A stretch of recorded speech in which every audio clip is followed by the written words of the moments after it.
आप सभी को जय माता दी। हनुमान जी के भक्तों को जय सिया राम।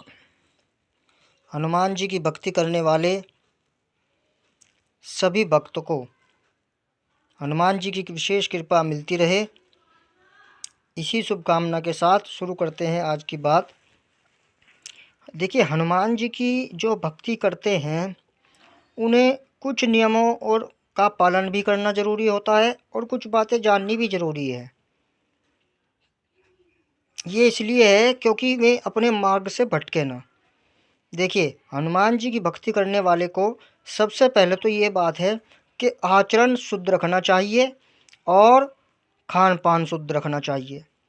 खान पान शुद्ध से मतलब तो ये है कि किसी प्रकार का नॉनवेज, शराब इत्यादि का सेवन उन्हें नहीं करना चाहिए और जहाँ तक हो सके पूर्ण रूप से सात्विक खान पान खाकर, सात्विक आहार ग्रहण करके ही अपने जीवन में हनुमान जी की भक्ति को आगे बढ़ाना चाहिए।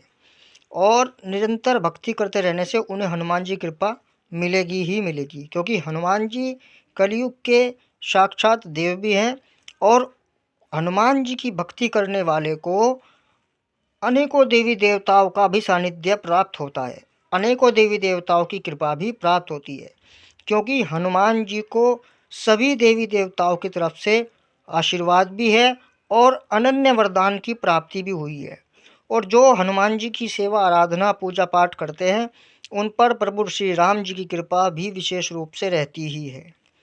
तो हनुमान जी की उपासना पाठ करने वालों के लिए शुद्ध खान पान और शुद्ध आचरण से मतलब ये है कि जहाँ तक हो सके ब्रह्मचर्य का पालन करें।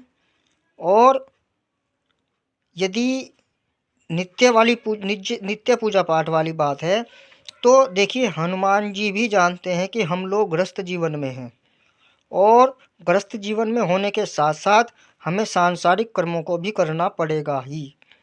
तो उसमें आपको एक बात का विशेष ध्यान रखना है कि जो पति पत्नी हैं वे किसी अन्य दूसरे के सानिध्य में न रहे। मतलब कहने का आप समझ रहे होंगे, अपनी पत्नी के अलावा, अपनी पति के अलावा किसी अन्य से कोई भी संबंध ना रखें।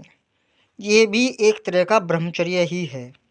यदि दूसरे के प्रति भावनाएं गलत रखेंगे या दूसरे से संबंध रखेंगे तो कहीं ना कहीं उसका लाभ होने के बजाय हानि होगी।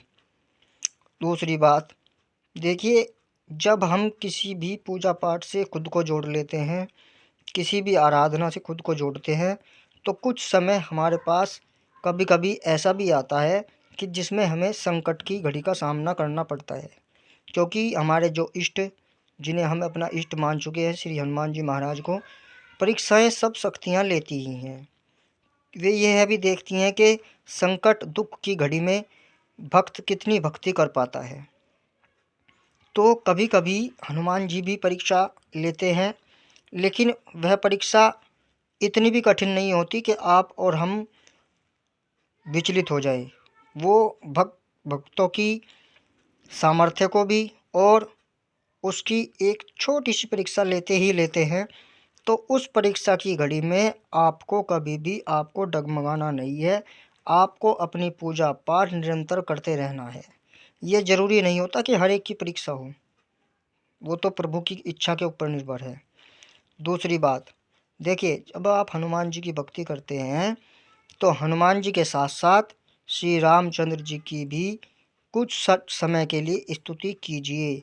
श्री राम जय राम का जाप कीजिए।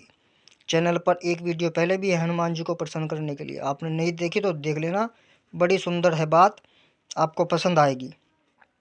और हनुमान जी की भक्ति करने वालों के जीवन में तो चमत्कार ही चमत्कार होते हैं।